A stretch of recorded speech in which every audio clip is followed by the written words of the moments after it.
Abre sua Bíblia comigo para Salmo, capítulo 1.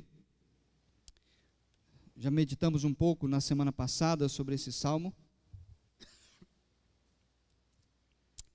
Tenho falado sobre a verdadeira felicidade. Salmo número 1. Semana passada ficamos focados aqui no primeiro versículo. Salmo 1, verso 1. Como é feliz aquele que não segue o conselho dos ímpios, não imita a conduta dos pecadores, nem se assenta na roda dos zombadores.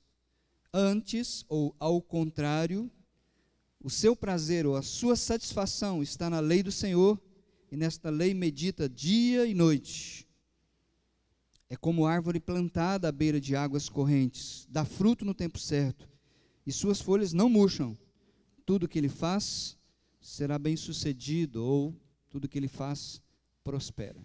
Então o tema da nossa mensagem continua sendo a verdadeira felicidade. Não é uma felicidade oferecida pelo mundo, mas é uma felicidade conforme a vontade de Deus. Você já ouviu esse dito aí? Não sei se é um dito, se é uma realidade, eu pelo menos não experimentei isso, eu não joguei um sapo na panela.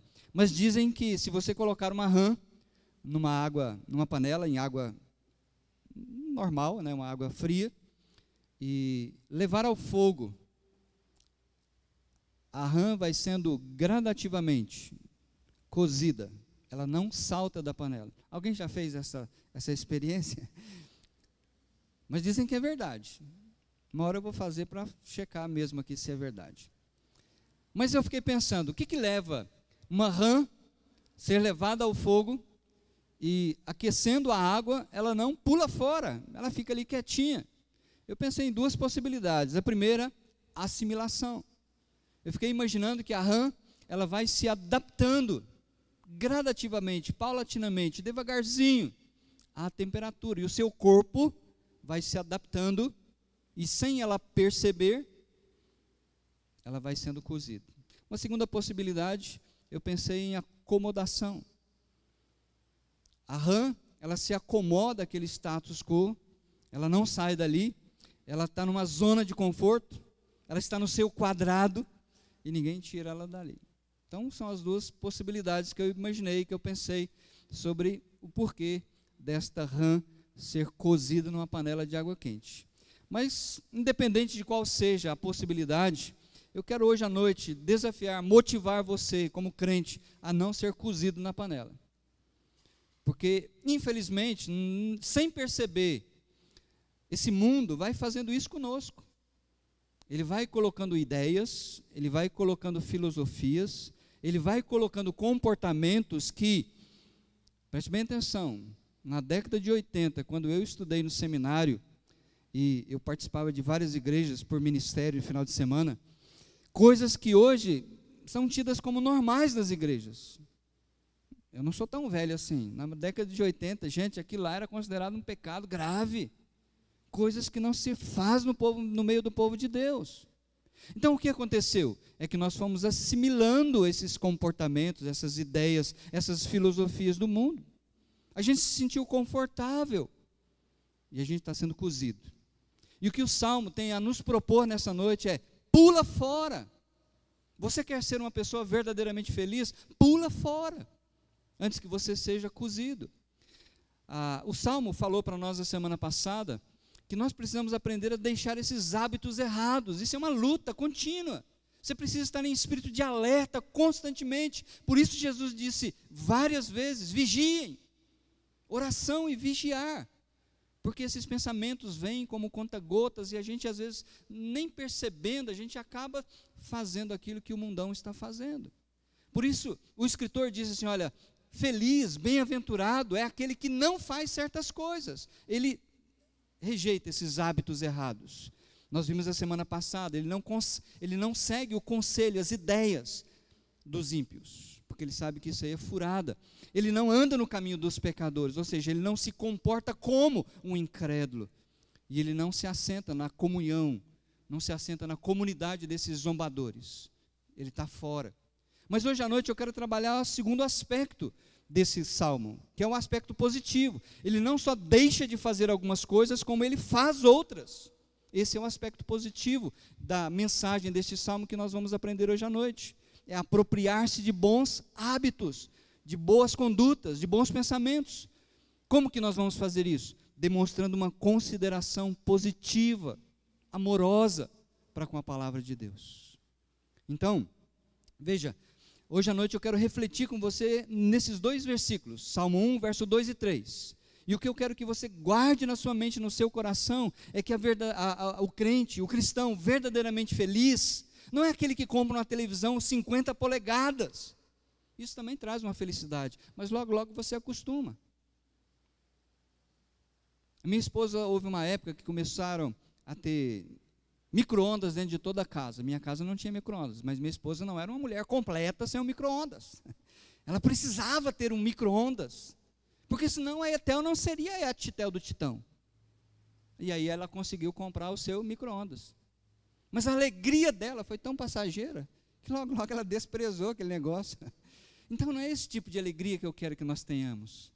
O que a Bíblia, o que Deus nos propõe é uma alegria que nada pode tirar, nem a seca, nem as dificuldades, nem as provações. Então, você quer ser um crente verdadeiramente feliz? A proposta é: tenha prazer na palavra de Deus. Tenha prazer na palavra de Deus. O cristão verdadeiramente feliz, ele age, ele pensa, ele age baseado em quê? Na palavra. Você precisa aprender isso. O texto diz assim, olha, ao contrário, ele está fazendo um contraponto do primeiro versículo. Lembra disso? O homem verdadeiramente feliz, ele tem uma visão negativa com a filosofia desse mundo. Ele não aceita conselho de pessoas incrédulas que levam ele para longe de Deus. Ele não participa dos caminhos, das condutas roubadas. Ele não toma partido, ele não faz parte da comunidade dos zombadores de Deus e da palavra de Deus, mas ao contrário, ele enche a sua vida com algo melhor e maior, que é a palavra de um Deus que não pode mentir. A palavra de um Deus que é todo poderoso. Por isso o salmista diz, ao contrário daquilo, ele faz outra coisa. Sua satisfação está onde? Na lei do Senhor. Ele tem, de fato, uma inclinação, uma satisfação, uma alegria, um contentamento em ter a palavra. E buscar nessa palavra enriquecer a sua vida para crescer espiritualmente. Você tem tido essa satisfação? De abrir a palavra. Eu gostaria de ser um pastor constrangido pela minha igreja. Eu explico. Eu gostaria de ser um pastor em que você fizesse perguntas por leituras que você fez que me deixasse sem saída e eu pudesse dizer assim, não, eu vou pesquisar para te explicar. A minha irmã fez uma pergunta, está na gaveta. Quinta-feira vai a resposta. Ela fez uma pergunta na nossa reunião. Eu já tinha lido o texto, eu já tinha estudado, mas eu falei, não, espera aí que eu vou estudar melhor, para que eu possa trazer uma resposta plausível para esta mensagem da palavra de Deus. É isso que nós precisamos, ter prazer, satisfação na lei do Senhor. Mas ele diz mais, ao contrário, sua satisfação está onde? Na lei do Senhor. E o que ele faz com essa lei? Ele medita quando? Isso não significa que você vai ficar andando com a Bíblia aberta todo dia e vai para o trabalho, o patrão manda você fazer, você fala, não, olha, o pastor falou que eu tenho que meditar, então eu vou meditar na lei do Senhor. Não é isso. Mas o fato de você ler a palavra e ter a palavra guardada no coração, você vai pensando, você vai meditando, você vai considerando essa palavra à luz daquilo que você está vivenciando no dia a dia. Então, o cristão verdadeiramente feliz, ele pensa e ele age baseado na palavra.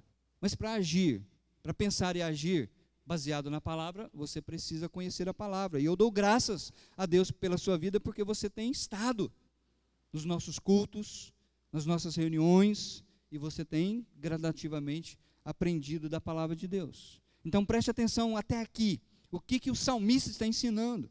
Ele está dizendo, olha, o ímpio vai procurar dar conselhos para você. Eles têm muitos conselhos. Eles são experts. Eles postam os conselhos deles no Zap Zap, e muitas vezes a gente, sem perceber, a gente compartilha isso, sem saber que tem filosofias erradas por trás. Mas o homem infeliz, o crente, ele faz o quê? Ele medita na palavra. Ele tem na sua vida um escudo contra esses pensamentos errados. O pecador chama ele, o crente, para os seus caminhos. Não, vamos lá, cara, é show de bola. Mas o crente verdadeiro, ele evita esses caminhos à luz da palavra de Deus. Porque ele sabe que há caminho que é muito legal, mas o final é pedreira, dá em caminhos de morte. O zombador quer ter o crente do seu lado, para ele poder dizer, está vendo como eu consegui desviar lá o crente? Mas o cristão autêntico, verdadeiro, ele rejeita essa comunidade, essa comunhão com os zombadores, porque ele não quer terminar a sua vida no mesmo caminho. Tem uma passagem muito legal que eu quero compartilhar com você. Como é que você pode agir? Como que você pode pensar? Como que você pode tomar decisões na sua vida para glorificar a Deus? Meus queridos, como cristãos, a gente precisa perguntar primeiro. Vamos falar isso comigo? Eu preciso perguntar primeiro. Perguntar para quem? Para Deus. Deus, eu estou querendo transar com a minha namorada, o que o senhor acha disso? Deus tem resposta. Lá em Corinto, as esposas não queriam mais ter relacionamento sexual com os maridos. Elas estavam sendo influenciadas pela filosofia grega da época. E quando o marido cutucava à noite, ela diz, não, o meu corpo agora é santuário de Deus. Oh, cantachúria balabala, aleluia, Senhor Jesus. De jeito nenhum, vai para lá. E a Bíblia tem resposta para isso. Diz, não, você está errada. O seu corpo pertence ao seu marido, e marido também. O seu corpo pertence à sua esposa. Então, meus queridos, a Bíblia ela tem resposta para todas as áreas da nossa vida. Ela pode não dizer assim, olha, não fumarás e nem tomarás cerveja. Não tem, você não vai encontrar versículos assim na Bíblia. Mas existem princípios bíblicos que vão nortear você à luz dessa palavra para tomar decisões sábias. Olha comigo esse texto que eu achei maravilhoso. Números, capítulo 9. A gente pode tomar como exemplo. Bons exemplos devem ser seguidos. Números, capítulo 9. Não sei se na tela você está conseguindo ver o arraial de Israel, o tabernáculo ali, um fogo. Mas preste bem atenção, quando... Capítulo 9, a partir do 15. Do 15 até o 23. Deixe-me ler para você. Números 9, do 15 até o 23. Diz assim a palavra do nosso Deus. No dia em que foi armado o tabernáculo, a tenda que guarda as tábuas da aliança, a nuvem o cobriu. Desde o entardecer até o amanhecer, a nuvem por cima do tabernáculo tinha a aparência de fogo. Era assim que sempre acontecia. De dia, a nuvem o cobria, e de noite tinha a aparência de fogo. Já imaginaram que espetáculo visível para a nação de Israel esse trem? Toda a nação, mais de 2,5 milhões de pessoas, assistindo isso dioturnamente. De dia, o sol não queimava a pele dos judeus, porque uma nuvem de Deus fazia como que um guarda-chuva protegendo eles do sol causticante do deserto. Mas à noite a temperatura baixava, mas esse fogo também de Deus iluminava a congregação, protegendo-os. E aí diz a palavra de Deus assim, versículo 17. Sempre que a nuvem se levantava de cima da tenda, o que acontecia? Os israelitas partiam. No lugar em que a nuvem descia, ali acampavam. Conforme a ordem do Senhor, os israelitas partiam, e conforme a ordem do Senhor, acampavam. Enquanto a nuvem estivesse por cima do tabernáculo, eles permaneciam acampados. Quando a nuvem ficava sobre o tabernáculo por muito tempo, os israelitas cumpriam suas responsabilidades para com o Senhor e não partiam. Às vezes, a nuvem ficava sobre o tabernáculo poucos dias. Conforme a ordem do Senhor, eles acampavam, e também conforme a ordem do Senhor, partiam. Outras vezes, a nuvem permanecia somente desde o entardecer até o amanhecer, e quando se levantava pela manhã, eles partiam. De dia ou de noite, sempre que a nuvem se levantava, eles partiam. Quer a nuvem ficasse sobre o tabernáculo 2 dias, quer um mês, quer mais tempo, os israelitas permaneciam no acampamento e não partiam. mas quando ela se levantava, partiam. Conforme a ordem do Senhor, acampavam, e conforme a ordem do Senhor, partiam. Nesse meio tempo, cumpriam suas responsabilidades para com o Senhor, de acordo com as suas ordens, anunciadas por Moisés. Vocês perceberam isso? A nação de Israel acampava toda ela em volta, as tendas deles, das tribos, em volta do tabernáculo. E eles não podiam dizer assim, não, esse negócio aqui está entedioso demais, Moisés. Vamos embora, vamos seguir caminho, vamos chegar nessa terra prometida logo. Eles tinham que obedecer à ordem do Senhor. O cara podia até fazer sua mochila, podia até falar para a mulher, arruma aí mulher, os trem que nós vamos embora. Mas não era ele que decidia, não era Moisés quem decidia. Quem decidia? O Senhor. É Ele quem dava o sinal. Por isso, meus queridos, nós precisamos aprender a perguntar primeiro, Deus, qual é a sua orientação sobre esse assunto?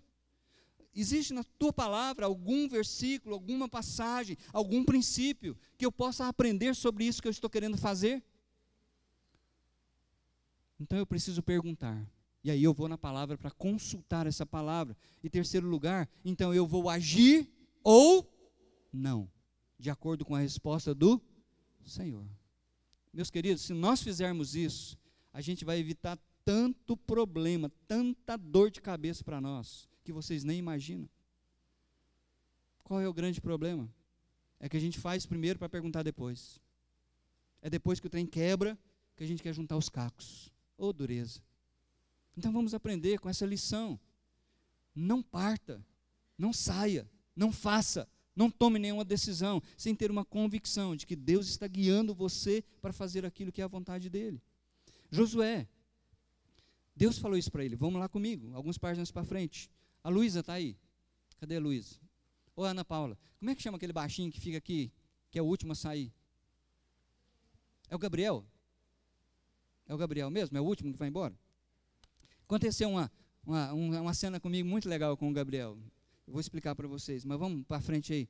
Josué, capítulo 1, um texto muito conhecido de vocês, versículo 6 até o 9. Lembra que Josué, ele foi chamado por Deus, escolhido por Deus, para substituir o grande líder da nação, Moisés. Eu imagino que, ao passar o bastão para Josué, ele deve ter tremido nas bases, como a gente diz, porque a responsabilidade era muito grande. Mas ele teve da palavra de Deus essa seguinte orientação, a partir do versículo 6. Seja forte e corajoso. Estão aí comigo? Em outras palavras, Deus está dizendo, olha, não seja covarde. Se eu estou dando a você uma missão, eu vou estar com você. Seja forte e corajoso, porque você conduzirá este povo para herdar a terra que prometi sob juramento aos teus antepassados. Somente seja forte e muito corajoso. Tenha o cuidado de obedecer toda a lei que o meu servo Moisés lhe ordenou. Não se desvie dela, nem para a direita, nem para a esquerda, para que você seja bem-sucedido por onde quer que andar. Não deixe de falar as palavras deste livro da lei e de meditar nelas dia e noite, para que você cumpra fielmente tudo que nele está escrito. Só então os seus caminhos prosperarão e você será bem-sucedido. Não fui eu que lhe ordenei? Seja forte e corajoso, não seja covarde, não se apavore, não desanime, pois o Senhor, o seu Deus, estará com você por onde você andar.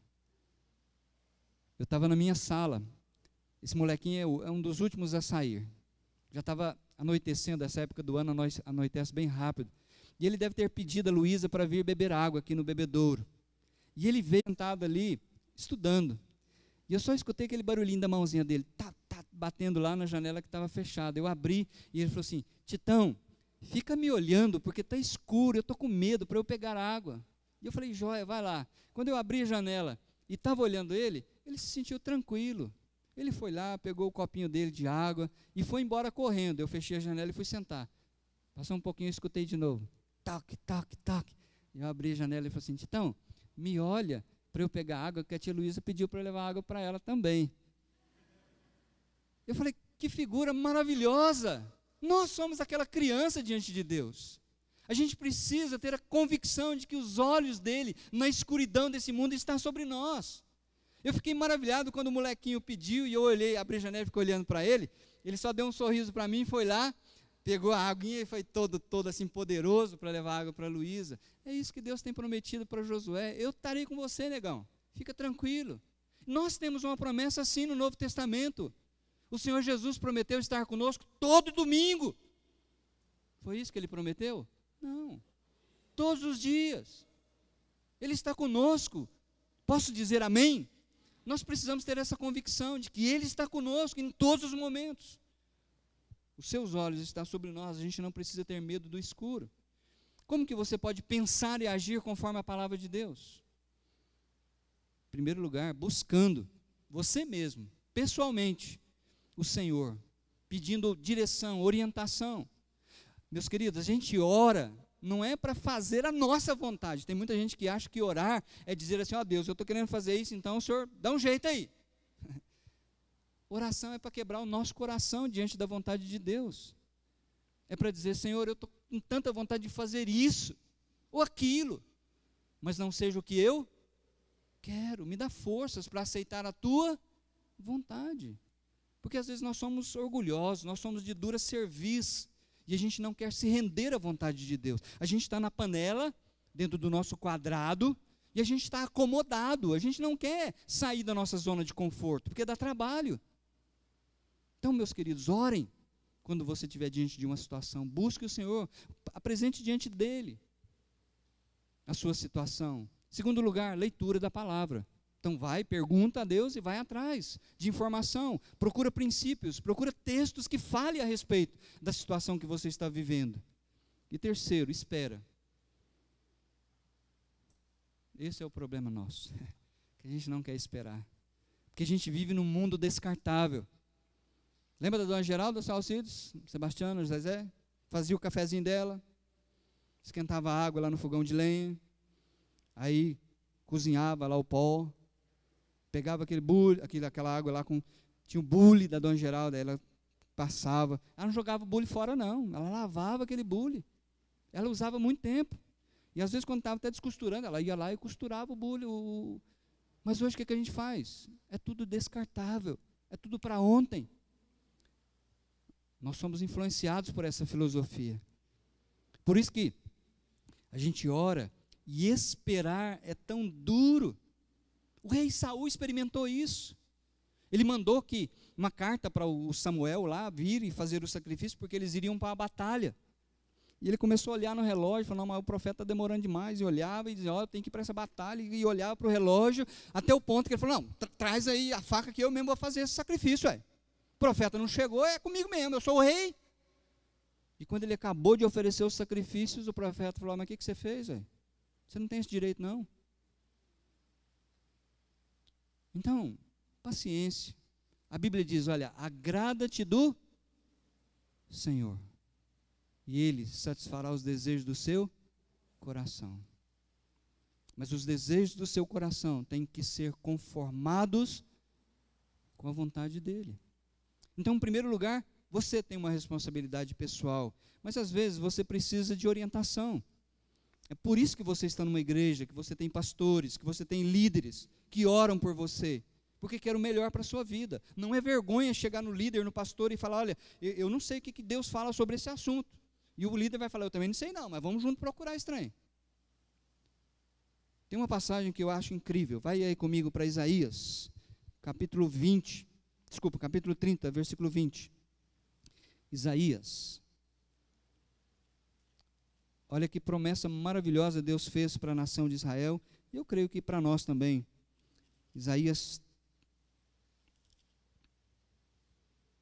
30.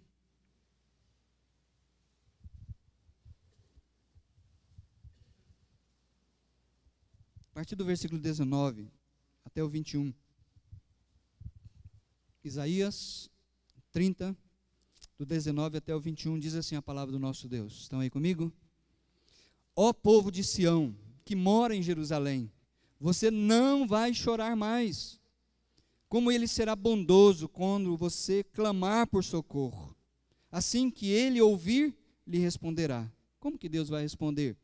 Embora o Senhor lhe deu o pão da adversidade, a água da aflição. Deus tem dado provações, tem dado lutas para o seu povo. É uma forma dele trabalhar no nosso caráter. O seu mestre não se esconderá mais. Com seus próprios olhos você o verá. Quer você se volte para a direita, quer para a esquerda, uma voz atrás de você lhe dirá: este é o caminho, siga-o. Que voz é esta que vai estar atrás de nós, dizendo: olha, é esse o caminho, vira para a direita, vira para a esquerda? Muitas pessoas acham que é o Espírito Santo, e aí fica esperando uma voz falar aqui no ouvido. Olha, essa voz que Deus está prometendo é a voz da liderança, é a voz dos líderes, é a voz do pastor, é a voz dos presbíteros, que vai orientar o povo de Deus, dizendo: olha, esse caminho não é o caminho legal, esse é o caminho que Deus tem apontado para nós, siga-o. Essa é a voz que Deus tem nos dado. Agora a questão é: estamos prontos e dispostos para ouvir essa voz? O texto, volta comigo lá para Salmo 1, fala de 4 peculiaridades, 4 propriedades de um homem, de uma mulher que tem satisfação na lei do Senhor. Olha comigo no versículo 3, o que fala aí? Primeiro, ele é comparado ao quê? É como árvore plantada à beira de águas correntes. O princípio que ele está ensinando aqui é de vitalidade. Significa capacidade de viver e crescer. Esta árvore plantada junto a correntes de águas, ela não vai ter problema com a seca, porque suas raízes estão infiltradas na terra e sugam a corrente do rio que passa. Essa é a verdade sobre o crente. Nós somos plantados junto a uma corrente de água que sai do trono da graça de Deus. Nós não precisamos ter problema com crescimento espiritual, porque nossa vida está alicerçada na Bíblia. Pedro falou isso: olha, gente, desejem o leite verdadeiro, o leite espiritual, para que por ele vocês tenham crescimento. Em outra passagem, o próprio apóstolo Pedro diz: olha, antes vocês devem crescer na graça e no conhecimento de Jesus. Avalie o seu crescimento espiritual ao longo dos anos que você está nesta igreja. Você tem satisfação na lei de Deus e tem crescido espiritualmente? Segundo lugar, ele é comparado a esta árvore plantada à beira das correntes e faz o que mais? Dá frutos no tempo certo. A árvore não dá fruto o ano todo. Nós precisamos entender isso. Tem épocas que não é a época da safra, não é a época dos frutos. Essa semana eu estava orando e chorando diante de Deus por isso. Deus, não, eu estou me sentindo estéril. Eu leio a tua palavra, parece que eu não entendo nada da tua palavra, o trem está feio para mim. Está bravo. Chorei na presença de Deus. Mas é verdade, não é todo o tempo que a gente está dando fruto, não, é o tempo certo. O que eu preciso é ter as minhas raízes fortalecidas para sugar o rio da graça de Deus. E o fruto vai ser consequência da minha vida. Que fruto que nós temos que dar? Não é só levar pessoas a Cristo, mas Gálatas fala do fruto do Espírito que nós precisamos produzir. Mas esse fruto não somos nós que vamos produzir na nossa força. É fruto de quem? Do Espírito. Mas o fruto do Espírito é amor, alegria, paz, longanimidade, fidelidade, bondade. Deus quer ver isso na vida do seu povo. Mansidão, domínio próprio. Terceiro lugar, o que mais? É como árvore plantada à beira de águas correntes, dá fruto no tempo certo e suas folhas não murcham. Está falando de vida. A árvore que é plantada junto às correntes de água, lembra quando a gente está viajando, principalmente no nosso clima, na época da seca, quando você está indo para Coromandel, que é a terra do meu povo aqui, né, Patrocínio, está tudo seco em volta, mas de repente você olha num vale lá embaixo, não é, Paulinho? Aí você vê um trilho assim de árvores frondosas, verdes. A gente sempre diz o quê? Ó, lá embaixo tem um córrego. Não é isso que a gente fala? Porque a árvore que está plantada junto às correntes de água, ela não sofre com o problema da seca. E nem o crente que é plantado nas correntes das águas da graça de Deus. Jesus falou isso: olha, eu vim para que vocês tenham vida, e vida em abundância. E se nós não estamos tendo essa vida em abundância, a gente tem que chegar lá no trono da graça e dizer: Deus, eu peço perdão, porque eu não estou sendo grato ao Senhor por todas as bênçãos que o Senhor tem me dado. Eu estou reclamando dessa árvore, eu estou reclamando do Eurípides, eu estou reclamando da minha vida. Jesus falou para aquela mulher samaritana, aquela ex-prostituta, aquela mulher perdida, que agora está conversando com ele, e ele diz para ela: olha, se você soubesse quem está falando com você, você me pediria água, e eu lhe daria a água da vida. E ela falou: Senhor, me dá dessa água. E Jesus falou: olha, mulher, quem beber dessa água do poço de Jacó vai tornar a ter sede, mas quem beber da água que eu lhe der, nunca mais terá sede. Pelo contrário, a água que eu lhe der vai ser uma fonte a jorrar para a vida toda. Nós precisamos chegar diante de Deus e dizer: Deus, eu não estou tendo isso. Senhor, me ajuda a tirar os olhos das coisas temporais. Quantas vezes Deus tem dito para o seu povo: erga os olhos, mas a gente teima em olhar para baixo. Quando Jesus estava conversando com essa mulher, os discípulos chegaram e ficaram olhando o bate-boca dele lá, e falaram: mas Jesus está pisando na bola, conversar com a mulher, ainda mais ela é samaritana, está doido, começaram a reclamar. E Jesus falou: erga os olhos, gente, vocês estão olhando para não deve. Precisamos aprender isso. E por último, ele fala: olha,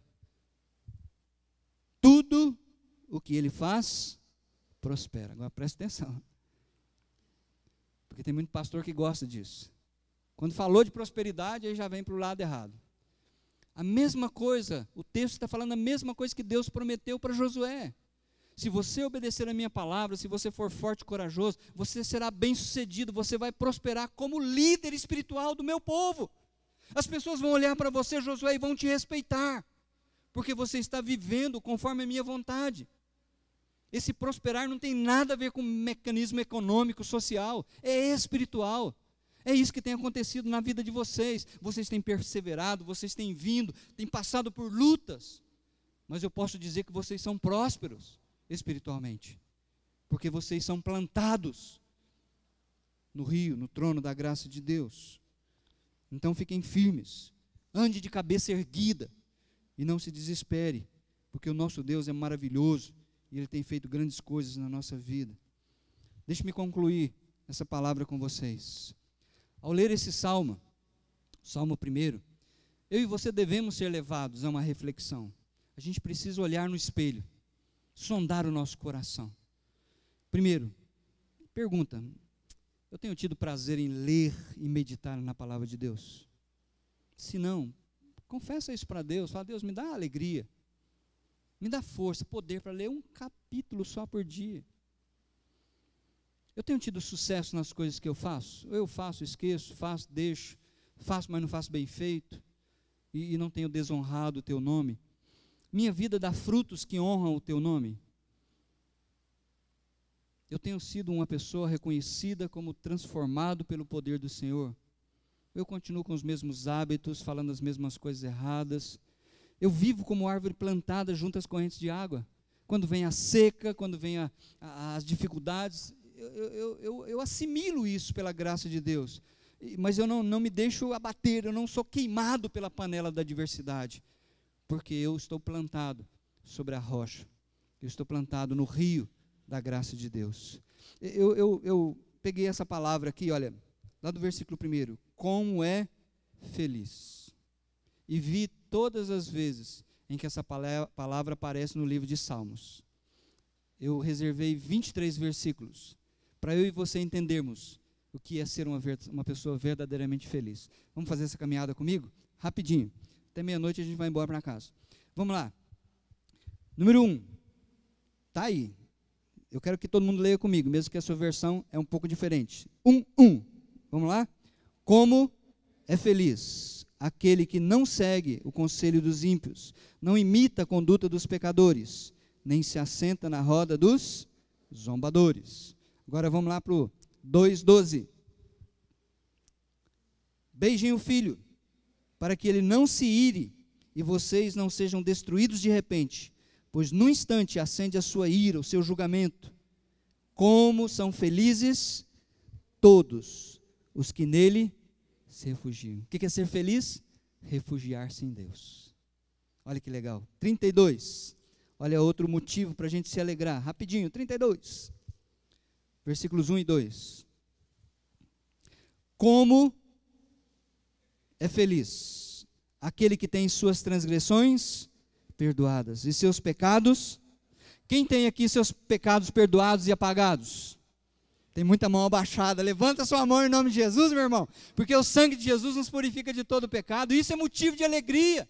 A gente não precisa mais viver tentando apagar os nossos pecados, porque Deus já fez isso. Olha o versículo 2.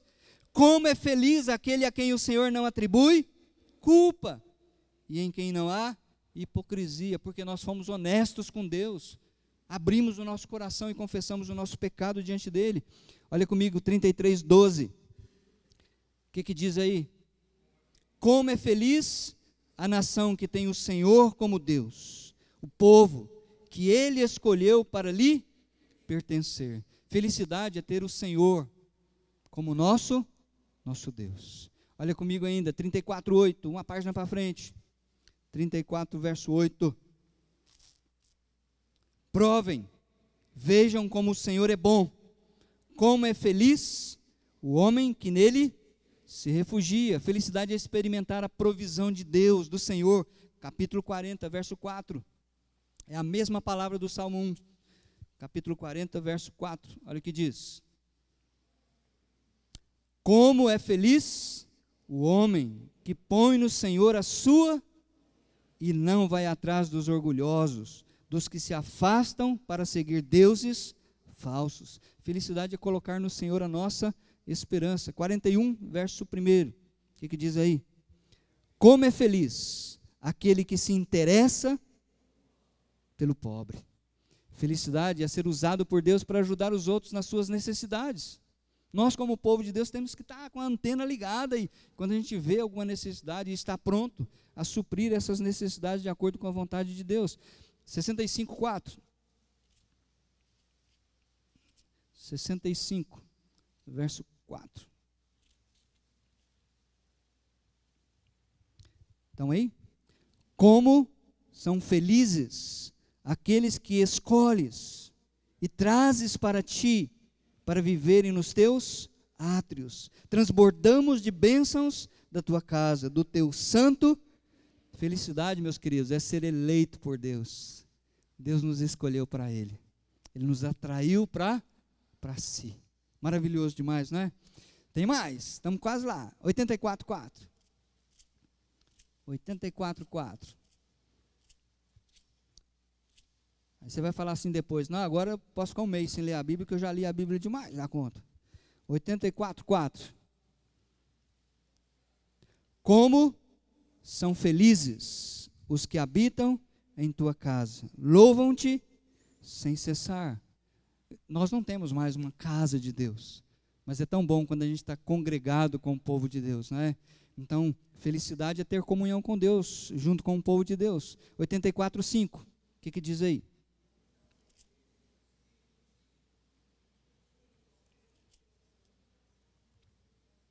Como são felizes os que em ti encontram sua força, e os que são peregrinos, aqui não é meu lar. A nossa pátria está nos céus. Então, felicidade é isso, é viver aqui nesse mundo como peregrinos, na força que Deus tem nos dado. 84:12.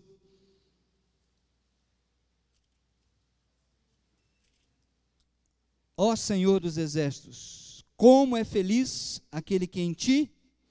Felicidade é ter fé, é confiar no Senhor. 89:15, mais uma página para frente. Como é feliz o povo que aprendeu a aclamar-te, Senhor, e que anda na luz da tua felicidade. É honrar a Deus, é exaltar a Deus e andar na sua luz. 94:12. Como é feliz o homem a quem? Oh, para aí, não, então, vamos mudar esse versículo aqui, porque isso não é... A gente não aceita isso, não é? A gente acha que ser disciplinado pelo Senhor não é motivo de alegria, mas a Bíblia diz que Deus ama aqueles que Ele, que Deus disciplina quem Ele ama. Então nós somos objetos do amor de Deus. Como é feliz o homem a quem disciplinas, Senhor, aquele a quem ensinas a tua lei. 106:3, mais uma página para frente, 106, verso 3. Como são felizes, quem? Os que perseveram na retidão, que sempre praticam a justiça. Felicidade é perseverar no caminho e fazer aquilo que é certo. 112, verso 1. Aleluia. 112, verso 1. Aleluia. Como é feliz o homem que teme o Senhor e tem grande prazer em seus mandamentos. 119:1.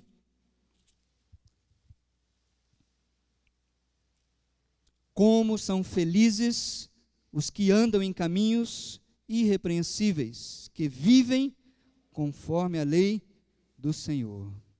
119:2.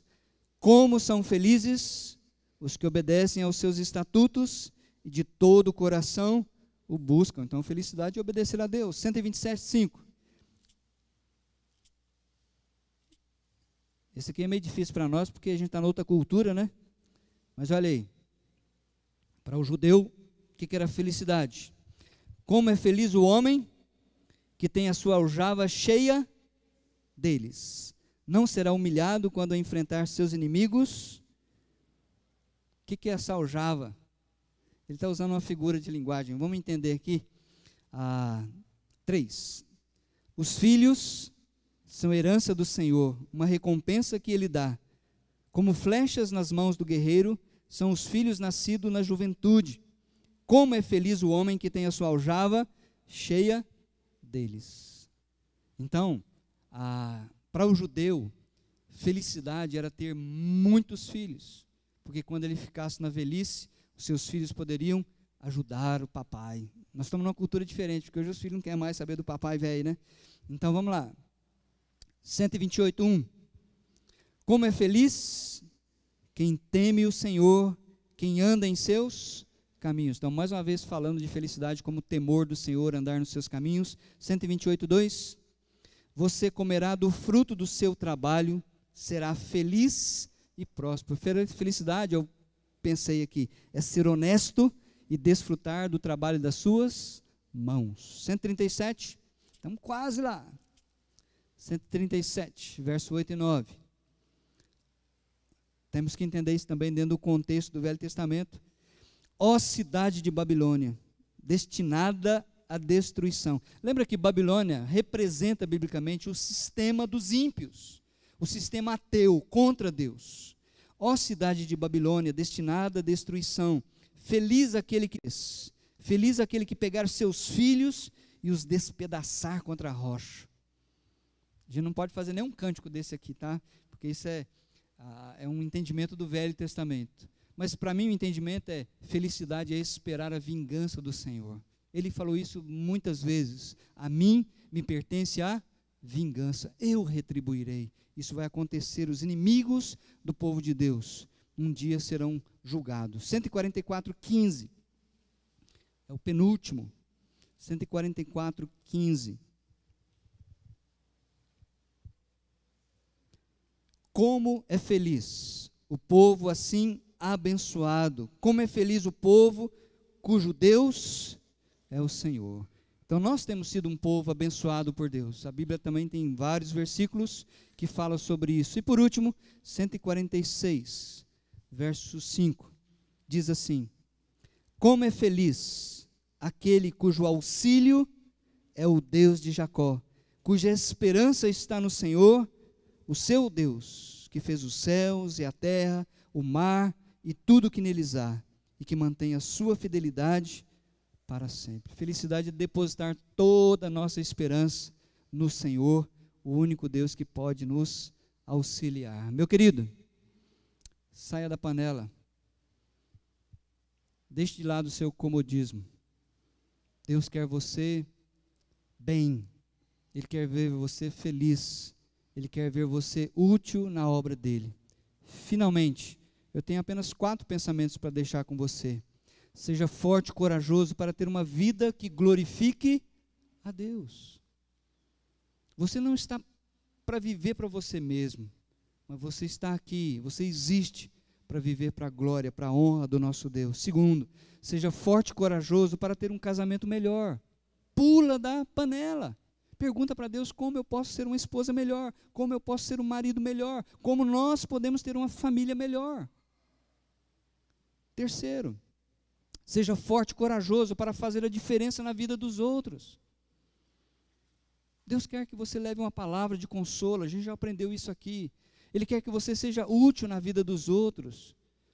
A Bíblia diz, olha, Ele, Jesus, morreu por todos, para que os que vivem não vivam mais para si mesmos, mas para a glória daquele que por nós morreu e ressuscitou. E por último, seja forte e corajoso para obedecer a Deus de todo seu coração.